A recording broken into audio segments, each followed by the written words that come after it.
le gouvernement est complètement désemparé. Il est au fond du trou. En fait, on a un déficit tellement gigantesque qui dépasse tellement les prévisions qu'il a lui-même faites qu'il ne sait plus où il va pouvoir trouver l'argent. C'est une catastrophe. Alors, on a des bonnes nouvelles. On va supprimer un tiers des fameuses agences qui nous coûtent un pognon de dingue. Alors, c'est une bonne nouvelle, seulement voilà, ça ne suffira pas. Ça ne suffira absolument pas. Et là, c'est pas moi qui le dis. Les prévisions que fait le FMI sont absolument cataclysmiques pour la France et pour la première fois.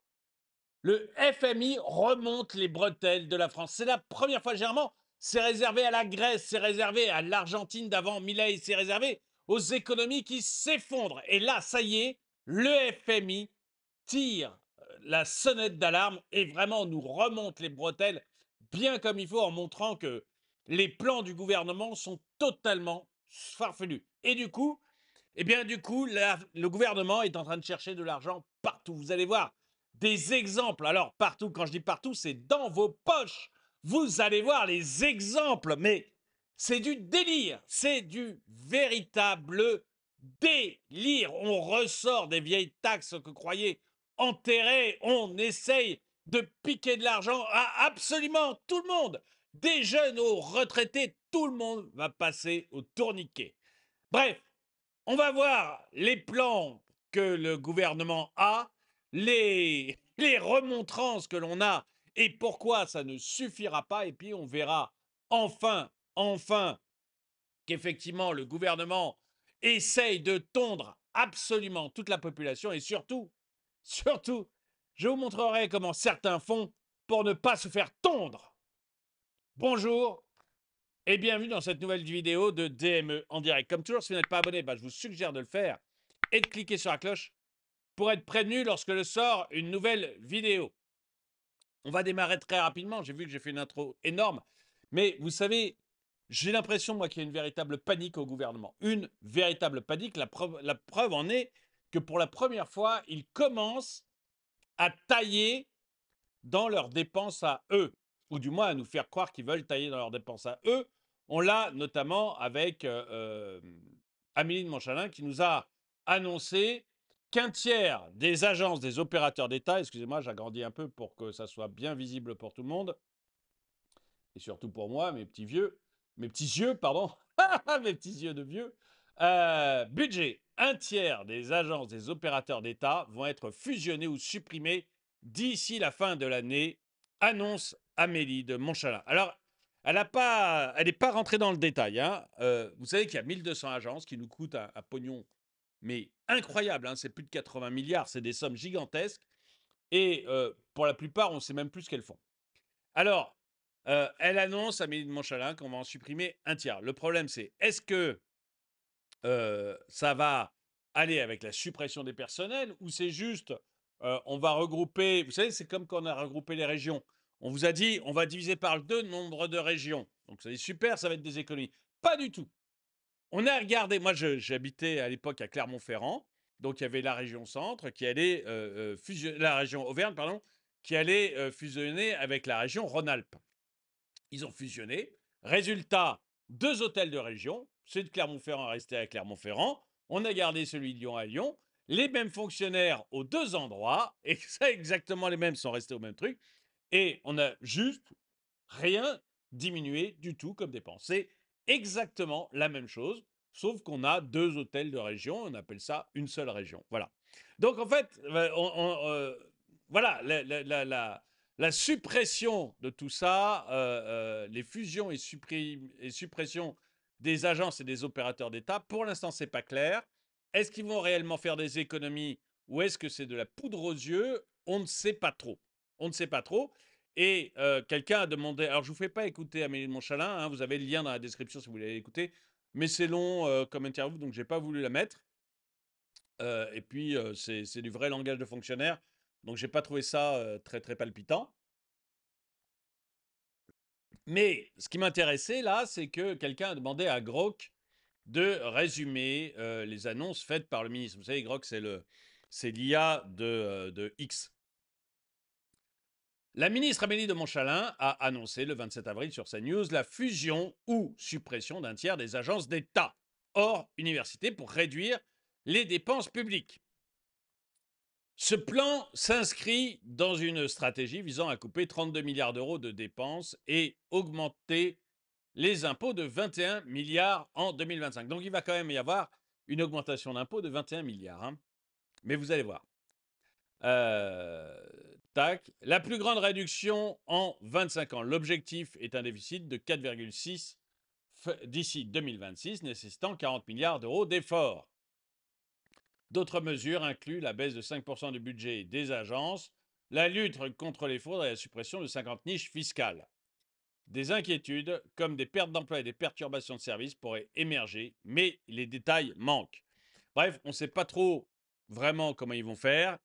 Et moi, ce que je retiens, c'est qu'on va supprimer des niches fiscales, lutter contre la fraude, c'est très bien, et on va demander 21 milliards d'impôts en plus. C'est ce que j'ai principalement retenu de ce que disait Amélie de Montchalin. Bon, ceci dit, si effectivement il y a réellement un effort de l'État de 30 milliards, si vraiment, comme le dit Amélie, il baisse les dépenses de 30 milliards, si vraiment il supprime une partie des agences et qu'il les regroupe. Bon, vous pourriez me dire, bah c'est bien, c'est positif, on va dans le bon sens, on est sur le chemin que moi, je donne depuis le début, c'est-à-dire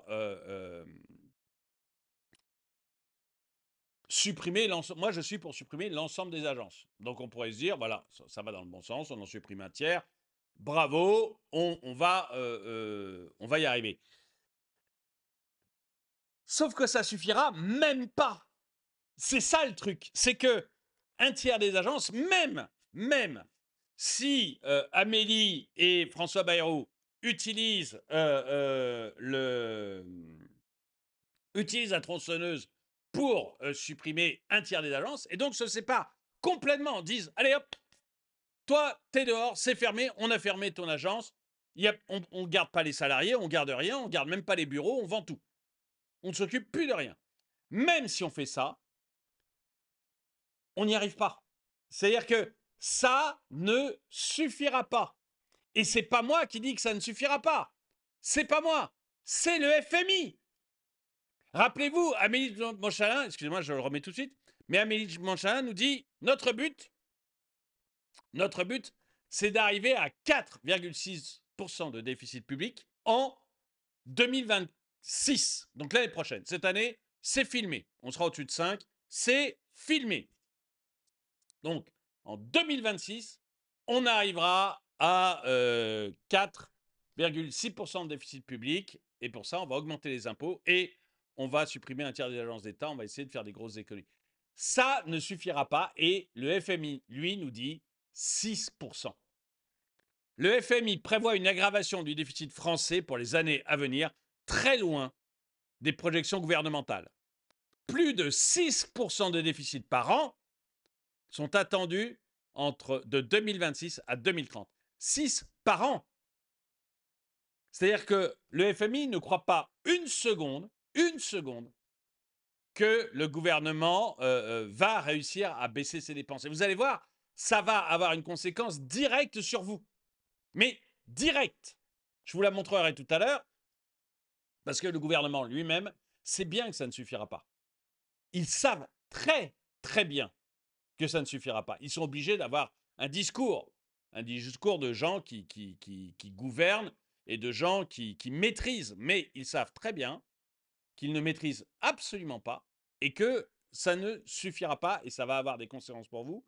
Mais je vous le montre tout à l'heure. Restez bien tout à l'heure, je vous le montre. Donc, le FMI nous dit ça. En 2024, la France représentait à elle seule 36% des déficits de la zone euro. J'ai trouvé ce chiffre complètement dingue.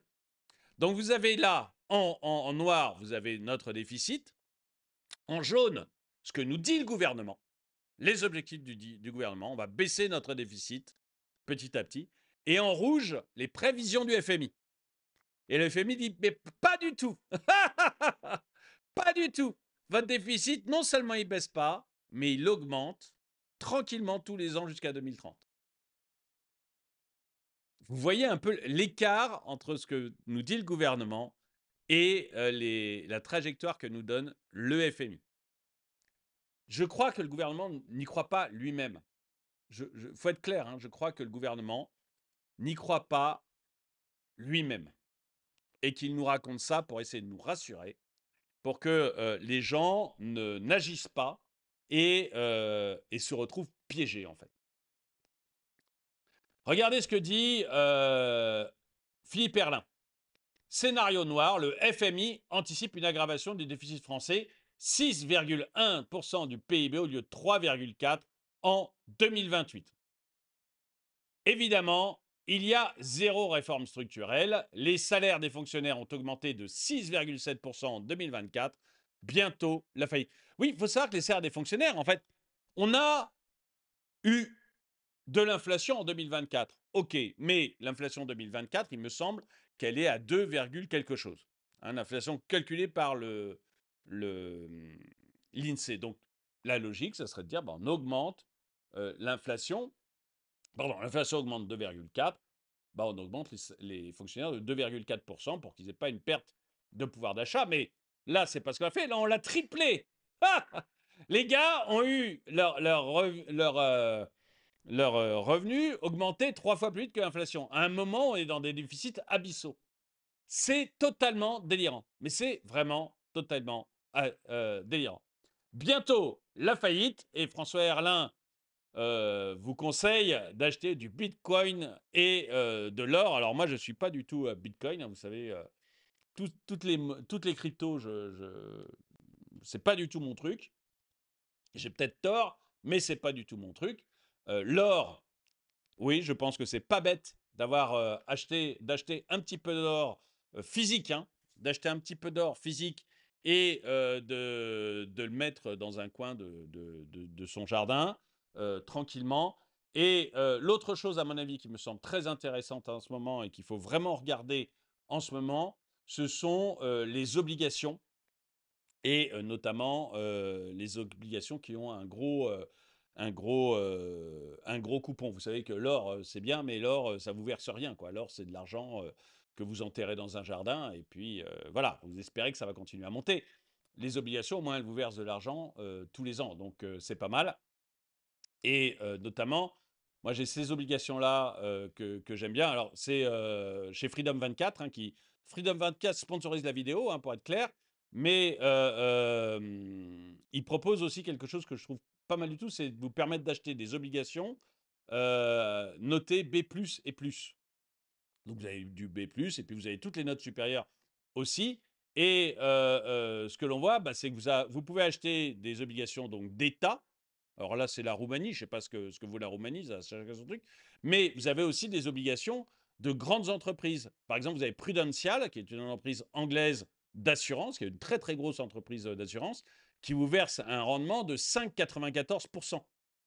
Vous avez British Telecom, hein, vous savez, les téléphones, quoi, British Telecom, qui vous verse un coupon tous les ans de 5,54%.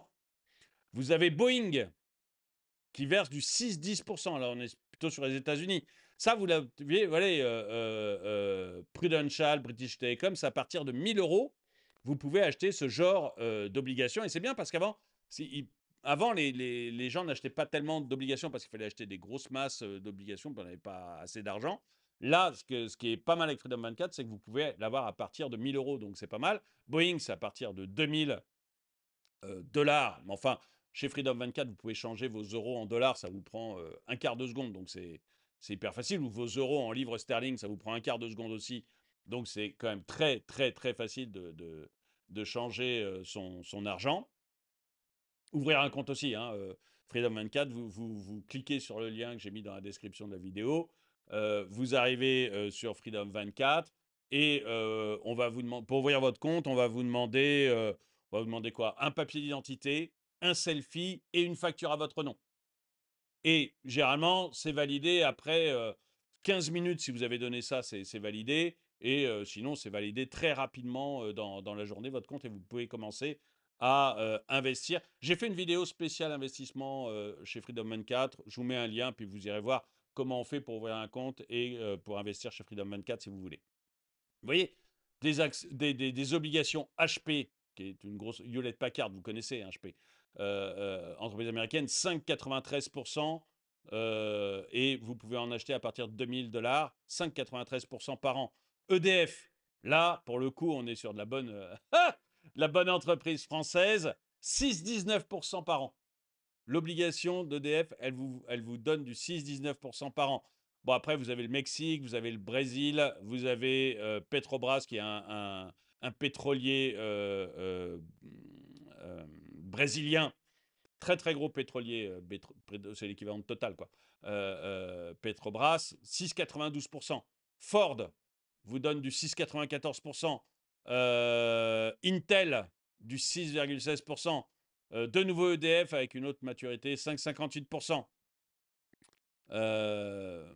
Bref, allez voir l'ensemble des obligations que vous pouvez trouver. Là, c'est des obligations B+, mais vous avez des obligations qui sont encore mieux notées. Et je trouve que c'est très, très intéressant et que ça vaut vraiment le coup d'aller le voir. Donc, Philippe Erlin nous dit Bitcoin et or. Moi, je dirais or, pourquoi pas, et obligations, ça me semble, avec un bon rendement, ça me semble bien parce que ça permet quand même d'avoir un revenu régulier, c'est pas mal. Mais alors, écoutez ce que Marc Toiti nous a dit sur le remontage de bretelles que nous a fait le FMI. Il en parlait chez... il en parlait... ah mince, excusez-moi, je ne connais que son nom, mais là, il m'échappe. Peu importe. Et il en parlait sur Sud Radio. Et donc, on va voir ce qu'il me dit. Et puis, vous allez voir qu'en fait, le gouvernement est parfaitement au courant. Et vous allez voir derrière, pour vous, ça va avoir une conséquence extrêmement concrète. Je vous montre juste après ce que va nous dire Marc Toiti. Dites-moi, qu'est-ce qui se passe en fait? Cet avertissement, il est officiel ou il est encore officieux? Où on en est exactement? Qu'est-ce que demande, qu'est-ce que veut le FMI? Parce que c'est quand même du sérieux, ça. Vous savez, quand je disais que le FMI est aux portes de la France, oui, le FMI est aux portes de la France, c'est pas ou la France aux portes du FMI, je ne sais plus comment on le dit. Mais vous voyez que ça commence à se matérialiser quand même. Ça, je vous le dis depuis quand même pas mal de temps, hein, que la France est aux portes du FMI. Et que très très bien, ou que le FMI est à nos portes, et que très très bientôt, il va venir toquer tranquillement. C'est peut-être ça d'ailleurs qui nous en sortira, parce que je ne crois plus en nos politiques pour gérer ce genre de problème. Mais vous voyez que ça commence à se concrétiser très très très sévèrement. Qu'est-ce qui se passe en fait? Cet avertissement, il est officiel ou il est encore officieux? Où on en est exactement? Qu'est-ce que demande, qu'est-ce que veut le FMI? Parce que c'est quand même du sérieux, ça. Ah non, c'est tout à fait du sérieux, il est tout à fait officiel. Hein. C'est en fait lundi dernier, ça fait une semaine que c'est sorti. Ce qui est incroyable, c'est qu'on n'en a quasiment pas parlé. Oui. J'en ai parlé sur ma chaîne YouTube, j'en ai parlé sur Capital, on en parle aujourd'hui. Mais ce qui est fou, c'est que on va dire les médias au sens large n'en ont quasiment pas parlé, alors que ça n'est jamais arrivé. Donc en fait, tous les ans, le FMI fait un rapport sur l'économie française. Donc Oui. il est sorti début de semaine dernière, et là, il a tout simplement averti, il a lancé un avertissement à la France en disant faites attention, vous dérapez trop sur les comptes publics. Et alors c'est assez incroyable parce que c'est vrai que vous l'évoquiez tout à l'heure, on a l'habitude que le FMI s'adresse aux pays entre guillemets qui font des dérapages, voilà la Grèce, l'Italie ou alors l'Argentine, le Mexique, etc. Oui. Et là pas du tout. C'est-à-dire qu'il nous dit en fait ça qui est complètement fou. Donc il y a des prévisions à l'horizon donc de 2027.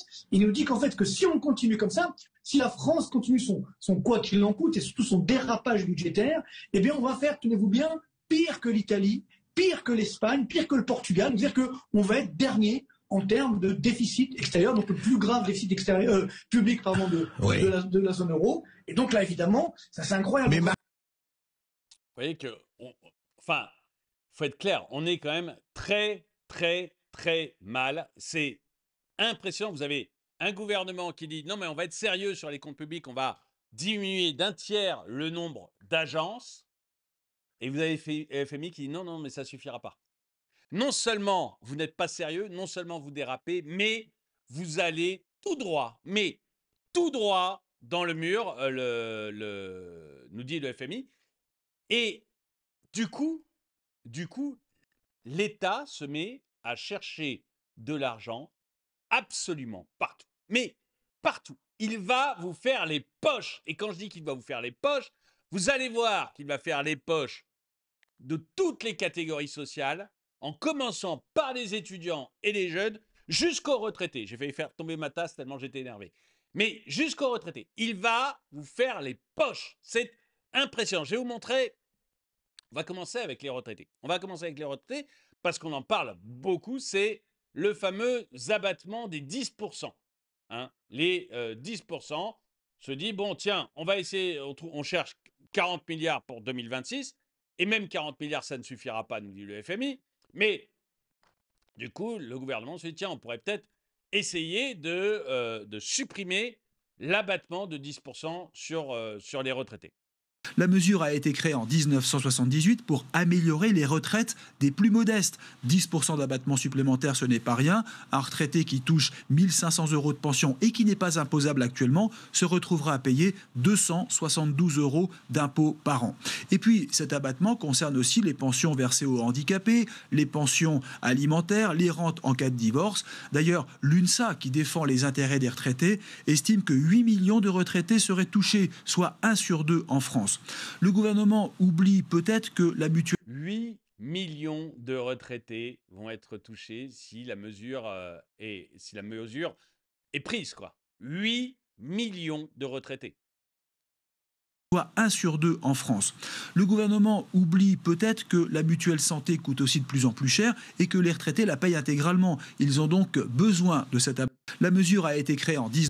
C'est de la folie furieuse. Mais il n'y a pas que les retraités, parce que cette mesure, je ne sais pas si elle passera. Les retraités votant massivement, on a beaucoup de partis qui disent non, non, mais si vous votez l'abattement, la suppression des 10% sur les retraités, nous, on vous censure, etc. Donc, je ne sais pas si cette mesure passera. Ce n'est pas certain. D'ailleurs, dites-moi si vous pensez que c'est une bonne idée, s'il faut faire passer cette mesure. Dites-le moi dans les commentaires. Mais de toute manière, en ce moment, on a le droit à une taxe nouvelle tous les jours. Une taxe nouvelle tous les jours. Hier, vous savez, c'était les communes. Vous vous rappelez? Il manque de l'argent dans le budget des communes. Du coup, on vous promet, on parle au gouvernement, on vous a annoncé même une nouvelle taxe. Une nouvelle taxe qui n'a rien à voir avec la taxe d'habitation. Ah non, ne dites pas que c'est la taxe d'habitation. C'est pas vrai. Macron a supprimé la taxe d'habitation. Là, ça sera une taxe pour le fait, pas d'habiter, mais de loger dans la commune. Voilà, ça sera une taxe liée au fait de résider dans la commune. Ça sera tout sauf une taxe d'habitation, vous en doutez bien. Donc, on va recréer cette taxe modeste, nous dit-on. Modeste, ah oui, vous savez, ça commence toujours modeste. Vous savez, quand on a créé le CSG-CRDS, c'était 0,5%. Et maintenant, allez voir sur vos feuilles de salaire, c'est 12,5. Ça commence toujours modeste. Et puis, hop, ça explose petit à petit. Donc voilà, on a créé à 0,5, maintenant elle est à 12,5. Et là, donc, on vous parle de faire une nouvelle taxe sur les habitations. Mais ça ne s'arrête pas là. Ça ne s'arrête pas là, parce qu'on nous annonce maintenant une nouvelle taxe. Comme vous êtes pris à la gorge, vous achetez de plus en plus chinois. Bah oui, les gens, ils vont sur Shine, ils vont sur des sites chinois pour acheter parce qu'on n'a plus de sous. On n'a plus de sous, regardez, les restaurateurs ferment tous les uns après les autres. On n'a plus de sous. Du coup, les gens sont pris à la gorge, du coup, on achète chinois, mais du coup, l'État voit ça, il dit « Oh, il y a des colis chinois qui passent !» Et donc l'idée, la nouvelle taxe, la taxe du jour, c'est on va taxer les colis qui viennent de Chine. Je vous montre ça. C'est du délire, mais c'est du vrai délire. Hier, les communes manquent de budget, c'est Fred Le Gaulois qui écrit ça. Hier, les communes manquent de budget. Allez, une nouvelle taxe pour remplacer en partie la taxe d'habitation. Une contribution modeste, disent-ils. Aujourd'hui, les Français n'ont plus de sous, ils achètent donc chinois. Allez, une nouvelle taxe pour les punistes. Les gauchistes n'ont plus que ce mot, taxe dans la texte, oubliant que les Français sont déjà les plus taxés du monde. Oui, mais on a besoin de sous. Fred, il faut que tu te rendes compte. Tout ça n'a qu'un seul but. On a besoin de sous, il faut faire rentrer des sous dans les caisses de l'État, quoi qu'il arrive. Concernant les petits colis qui viennent de Chine et surtout des plateformes Shein, Temu ou encore AliExpress, le gouvernement a redit ce matin qu'il veut les taxer, même en dessous de 150 €. Aujourd'hui, ces commandes ont envahi notre quotidien. Elles représentent 70% des livraisons assurées par la Poste. Alors, concernant les... Donc, une nouvelle petite taxe, la nouvelle petite taxe du jour. Vous avez vu? Hein, on a eu les retraités, là, on a les actifs, etc. Mais même les jeunes, on essaye de leur piquer tout ce que l'on a pu donner. Le passe-rail, le train à volonté, l'été pour les jeunes, passe à la trappe. Terminé le passe-rail. Terminé. Il n'y a pas de petites économies, nous dit les échos, hein. Pas de petites économies pour le budget de l'État. Terminé le train à volonté. Fini. Fini. Et en fait, tout cela va finir très, très mal. Tout cela va finir très, très mal. On a un gouvernement qui veut nous faire croire qu'il fait des choses pour essayer de réduire ses dépenses. Peut-être en fait-il. Mais même s'il en fait, ça ne suffit pas. Ça, c'est le FMI qui nous le dit très clairement. Le gouvernement nous dit on va aller vers 4% de déficit. Le FMI nous dit non, non, non. Non seulement votre déficit ne va pas baisser, mais il va augmenter jusqu'en 2030. Et vous serez à 6. Du coup, on a un gouvernement qui panique complètement parce que je crois qu'il sait que le FMI a raison. Il panique complètement. Il va taxer tout ce qu'il peut, les retraités, les actifs, vos livraisons de produits, tout ce qu'il peut, supprimer tous les avantages que vous pourriez avoir, le passe-rail par exemple. Il va tout faire pour essayer de s'en sortir sans réforme profonde de l'État. Il refuse les réformes profondes qu'il faudrait faire et les réformes profondes que nous demandera le FMI. Parce que tout cela ne s'arrêtera qu'avec le FMI. Moi, je commence à en être de plus en plus persuadé. Et je dirais, comme l'économiste François Herlin, je dirais, pour vous en sortir, l'or et les obliges. Protégez-vous, protégez votre épargne, protégez votre argent. Vraiment, vraiment, protégez votre argent, protégez votre épargne. De l'or et des obliges. Vous pouvez trouver des obligations chez Freedom 24 qui sont notées B+, et plus que B+. C'est de l'argent, pour ceux qui ne savent pas ce qu'est un oblige, c'est de l'argent que vous prêtez. Donc, par exemple, l'obligation EDF, c'est de l'argent que vous prêtez à EDF. EDF vous donne tous les ans 6,19% de la somme. Hein, c'est comme quand vous empruntez à votre banque. Hein, EDF, le taux d'intérêt que vous prêtez à EDF, c'est 6,19% par an. Et EDF s'engage à vous rembourser, là, par exemple, en 2039. Quoi qu'il arrive, vous remboursera. Mais l'avantage d'une obligation, c'est que si je veux la vendre, j'appuie sur un bouton là en finissant la vidéo et hop, je l'ai acheté. Et puis demain, j'ai envie de la revendre, hop, j'appuie sur un bouton demain, hop, elle est vendue. C'est instantané, ça se fait très très rapidement et c'est pas mal. Mais j'ai la certitude, si je veux la garder jusqu'à 2039, que EDF me remboursera lui-même la somme que je lui ai prêtée en 2039. Donc moi, ça me semble très très bon ce genre de choses. Et je vous invite vraiment à aller le regarder. Cliquez sur le lien qui est dans la description, ouvrez un compte chez Freedom 24 et regardez exactement ces obligations. Et si parmi elles, vous avez des entreprises ou des États ou des villes qui empruntent, qui vous semblent sérieux et qui empruntent avec des taux de rendement qui sont plus que sympathiques. Allez voir, à mon avis, c'est vraiment, vraiment le moment où il faut s'occuper actuellement de son argent. Et puis sinon, pour l'investissement de manière générale, regardez la chaîne Draw My Economy. J'ai fait beaucoup de vidéos à ce sujet-là, donc n'hésitez pas à aller voir. Dites-moi ce que vous en pensez, vous. Dites-moi ce que vous pensez de tout ça. Déjà, partagez en masse pour que les Français se rendent bien compte maintenant de la situation et qu'on va se faire petit à petit plumer par l'État. Partagez en masse pour que vraiment vos amis se rendent compte de la situation. Et puis dites-moi, vous, ce que vous en pensez. Est-ce que vous croyez que les efforts que l'État va faire, notamment sur les agences, vont suffire? Est-ce que vous pensez que l'État va nous plumer autant qu'il peut pour pouvoir s'en sortir? Est-ce que vous croyez comme moi que tout cela ne se finira qu'avec le FMI? Et puis, est-ce que vous achetez des obliges? Est-ce que vous achetez du Bitcoin? Est-ce que vous achetez de l'or? Comment vous faites actuellement pour vous protéger votre argent? Dites-le moi dans les commentaires. Merci d'avoir regardé cette vidéo. Mettez un pouce vers le haut, commentez-la, partagez-la. Merci à tous ceux qui soutiennent la chaîne. Et moi, je vous dis à très bientôt.